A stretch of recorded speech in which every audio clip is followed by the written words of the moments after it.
I have a wonderful guest here today, and I've met her several times in the gospel music industry and also in the literary industry as well. She is a fabulous woman who has a powerful testimony, and I'm excited to be here to show you how you can go from ugly relationship to a wonderful relationship. But how do you get there?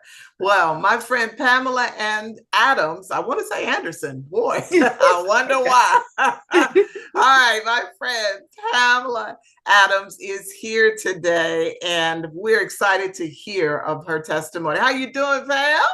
I'm great. How are you? I'm I'm doing just awesome. wonderful, wonderful, sweetheart. Yeah. So I had a chance to talk to you, and you were saying some things about, about not having a father in place and all of the Mhm. things that happens because of that. Please share that with us. Yes, when I was 4 years old, my father was killed, a senseless murder by gun violence. Oh, wow. And when that was July the 7th, 1970. And as a result, I wanted my father and wanted my father's love because I was the baby and, that was daddy. But when he died, it was just like I was trying to fill that void. And whoever said that they loved me, I believed it and thought that they could feel something. And it never happened. Right, Never right. happened. There's only one father. Right. There's only one dad. So did it take you to did the enemy take you into other directions that messed things up for you? It did. So looking for love in all the wrong places and trying to fill that void, I thought someone was my friend, but ended up that really he wasn't my friend. Mm-hmm. I was 15 in the Fist Upper Bound program and met this person and, just talking, and he was handsome, brown eyes. And one day I missed the bus on the way home. Mm-hmm. And as a result, I ended up getting raped by this person Oh and my. becoming a teenage mom. And that was hurtful because I had so many goals lined up, so many desires to become a tennis player. I had all of this worked out. Finish school, go to college, and at 22, become a tennis player. Wow. And So, that was cut short. oh my goodness. So how did you navigate through that? What was the next thing that took place? The next thing that took place, I had to decide. I was a child trying to raise a child. I was determined to finish school, so I had the help of my mom, my grandmother, and once his parents found out about it, they began to help because he never mentioned it. He never mentioned to his parents that he had a baby. So it was kind of hard navigating, trying to finish school, trying to see what the next step would be, because I'm still a child trying to figure out Right, and right. raise a child. And it was very difficult, but I was determined and I did finish school. I ended up going to TSU and I'm a graduate from Awesome. TSU. Whatever program that was available that I felt like would help me succeed and help me sustain income to raise my daughter, that's what I did. Mm-hmm. That's And then awesome. Mm-hmm. yes. And at first, they had a free program. I was the first dental assistant class at Meharry Dental School. Whatever it took for me to make that income so that I could succeed in raising my daughter, that's what I did. And later on, when I'm thinking that I'm on track at the Mm-hmm. age of 19, another incident happened. And I'm like, okay, so my daughter's step grandfather, Mm-hmm. when he came to pick her up, he tried to rape me. Oh my So goodness. at the age of 19, and I was like, no, Lord, I'm tired of this rape. I'm tired of being molested. This got to stop. What? And I closed my eyes and I was like, I had slapped this man. I had pulled his beard, everything, and he would not get up. I opened my eyes and I hit him in his testicles Wow, I guess that woke him up. That woke him up, and he got up. And I had one hand holding my pants up, and the other hand, I hit him in the testicles because he was determined, but I was more determined. I'm Yes, 19. I'm thinking we're family. And, after that, my daughter and I relationship was estranged because I no longer wanted to be apart. And just knowing the fact that he did this, it put like a wedge because we're family. How could this happen? exactly. And, after that happened, I was just like down, down, down because now 19, this happened at 15, then 19. What am I going to do here? And I held a lot of stuff in, but again, still looking for love. And to fill that void, I Hmm. married at 25. And that dissolved because, again, I had my son, had a miscarriage, and then I got pregnant again. And because we could not have sexual intercourse, the doctor was, trying to be cautious because I had a miscarriage, and it was like I was leading towards that way again. And at the particular time, my husband couldn't wait. He said he was used to us being able to be active and went out and slept around. And then the person said that they was pregnant, and so when that person had the baby, I went to the hospital, standing outside the door, and I heard a conversation that she had to do something to keep him. So she knew that the baby wasn't his, but she thought that this would keep him. And 13 years after that, he calls. She tried to do a DNA test for support. It came back negative. Well, I had already heard that it was negative because I was at the hospital, Right, right. and they just didn't believe me.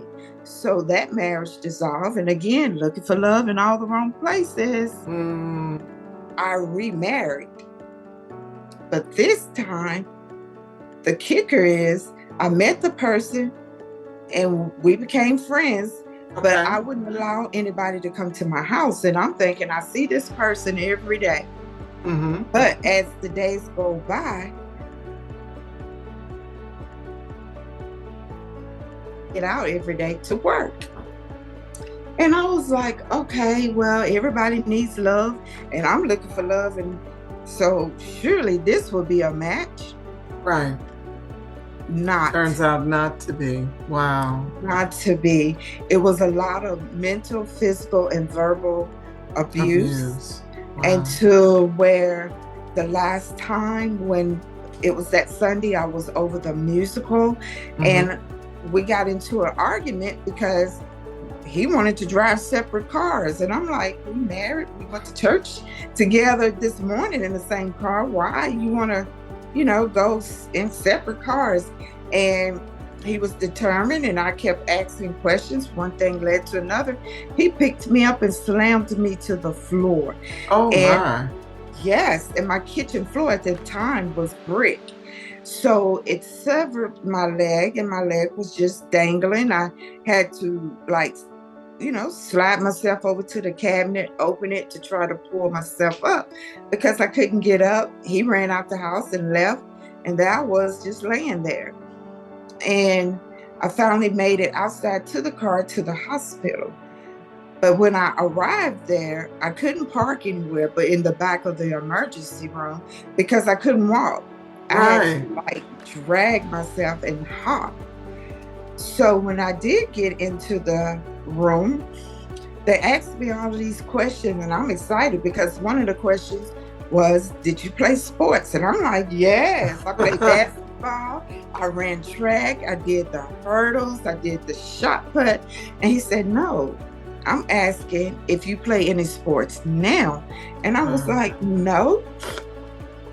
And I asked him why, because at this particular time he had came in the room with a police officer. Oh, wow. Because they Mm-hmm. picked up on some of the signs, obviously. Yes. And he said, are you sure what you told the nurse that you slipped on some Coke and ice? That's how you fell and you received this injury. And I'm like, yes, this is how it happened. I mean, I was rushing, turned around and wasted the drink on the floor and slipped. And he said, I'm going to ask you one more time. Mm. He said, I see this all the time. And I have this officer here. And me, I was trying to save my face. I was embarrassed. I was hurt. And I didn't want nobody to know the truth. So I continued with the lie. Yes. And then finally he said, ma'am, he said, the type of injury you have is if you was playing professional football. And then my eyes got Wow. big, and I was like, professional football? He said, yes. He said, your ACL is torn, your ligaments are torn, and your rotator cuff is torn. You know, that is absolutely incredibly awful. and Yes. and it can be embarrassing. I mean, so many women that go through domestic violence, a lot of times you just feel like it's better just, to get the help that you need physically, but you haven't gotten the real help that you needed to get. So what ended up happening as far as that relationship was concerned? Well, I had went to church because I was tired of the embarrassment. I was tired of hurting. I was tired of crying. And I asked God a question before my pastor started preaching. And I asked God, I said, why, why? So when my preacher started preaching and he gave his title, he said, why? That was his title. Wow. While he was doing the sermon, and he stopped in the middle of the sermon. He said, I don't know who this is for. He said, but God is telling me to tell you why? Why every time when he gets you out, you go back? He said, love is not a black eye. Love is not being in the hospital. He said, love does not hurt. And he said, you will say all the time, oh, he loves me. He didn't mean it. He just hit me that one time. And he said, God is telling me to tell you, the next time you go back, you may not make it out alive. Oh my goodness. So after the service, I told my pastor, I said it was me because I asked God a question, why? I said, my husband began to sleep with an axe, and he used to tell me that he could kill me before the police gets there, and then he could get away with it. And so after that, I immediately filed for divorce, hurt again because why? I'm filing for divorce, thinking that this person loved me, thinking that this was the one. In reality, it wasn't. And it was and it was a lot of embarrassment, a lot of things I kept inside. And then in order for me to move forward, I had to get some help. I finally got the help that I needed, and that was to get counseling. I went through the sexual assault counseling because I couldn't understand, why is it that I have to be raped, molested? What am I drawing to me that caused these actions? And it's not necessarily you, but it's in the individual that has perpetrated himself in a way and has caused this, because a lot of times hurt people, not intentionally, but they hurt people because they're hurting. And so with that, I had to get counseling. I went to counseling for 7 years and sexual assault counseling for 1 year to try to help me and understand and get back to me loving me and understanding that my past does not define who I am. Your story is so common, it's not funny. And unfortunately, a lot of women are not living to tell about it. Right. Now that you have lived to tell about it, what is it that you can say in your experience in the counseling and the Word of God that has brought you an element of love and joy, even though all of these awful things happen? Yes, so I was excited at the fact that, number one, God answered my question right in my pastor's sermon. Why? And then after that, I said, okay, so I have to do something about this. And I sought the help I needed. But the thing about it is, you got to want to change, and you got to want this healing.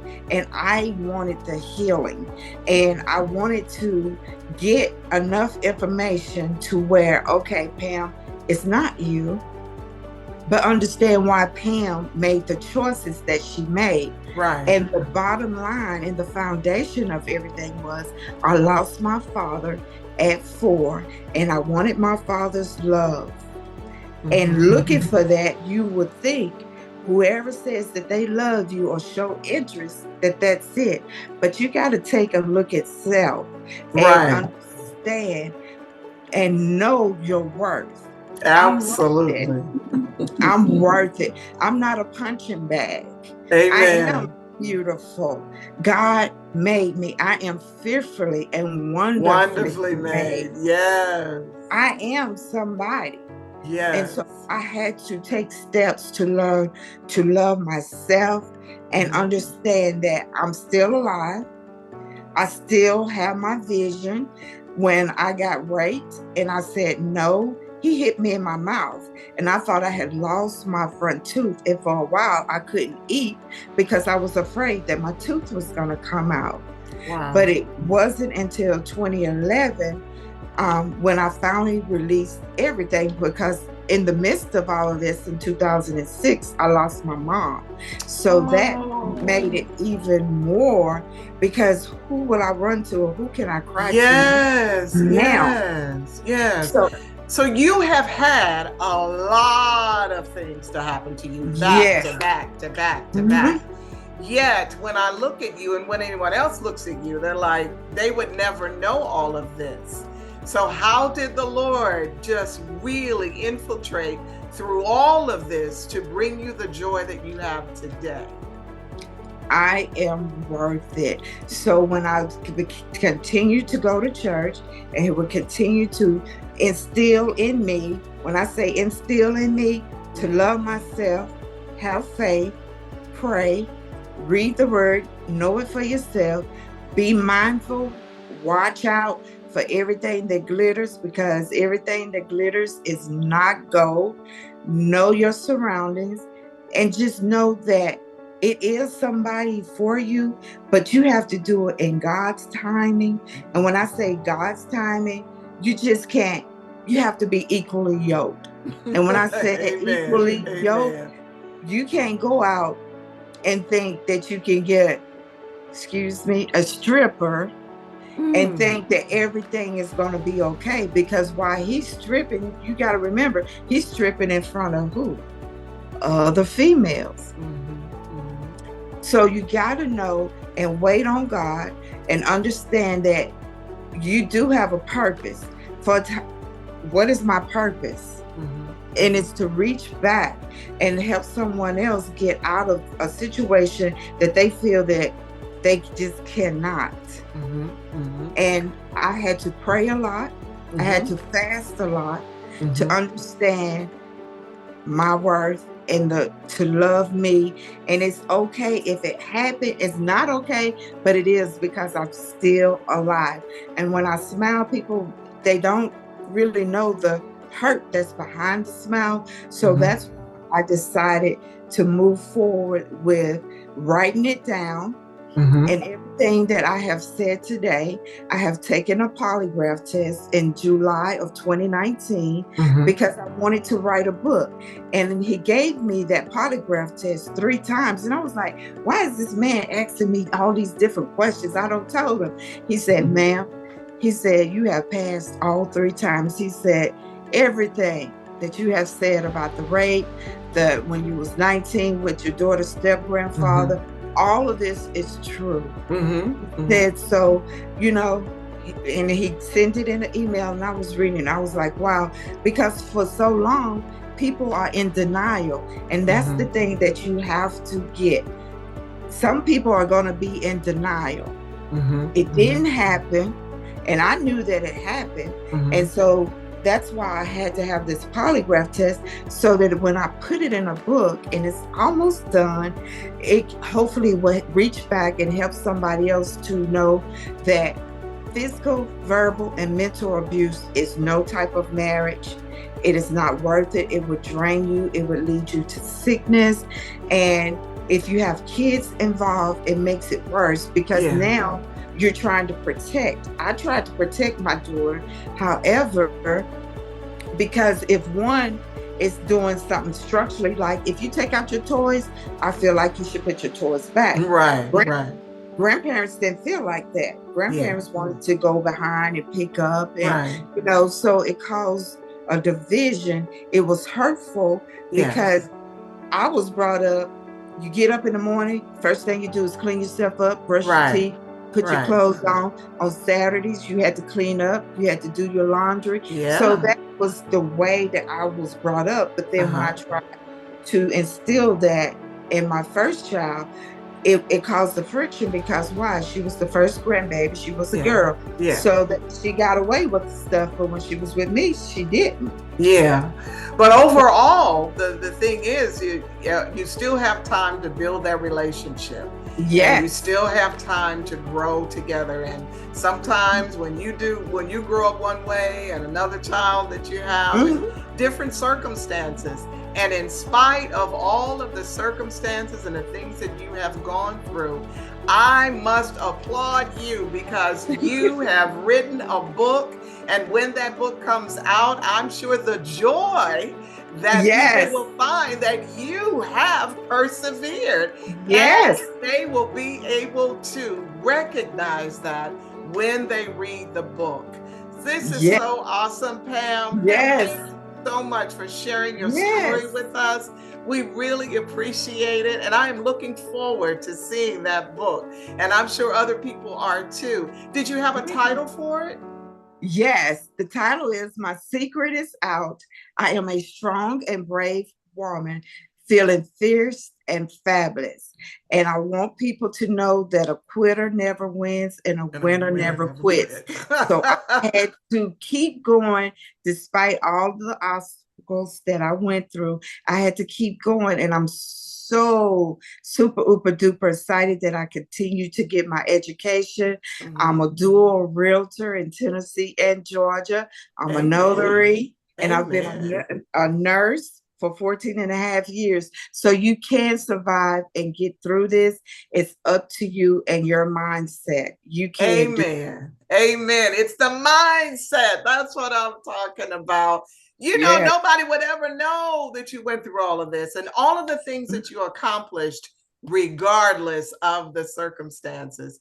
Thank you again, Pam. I Yeah, really thank appreciate you. you coming on Take Joy for Thank your you. journey. Oh, you're so welcome, sweetheart. And Thank we you for look the forward to opportunity. the book coming out, and make sure you keep me posted on it, okay? Yes, I will.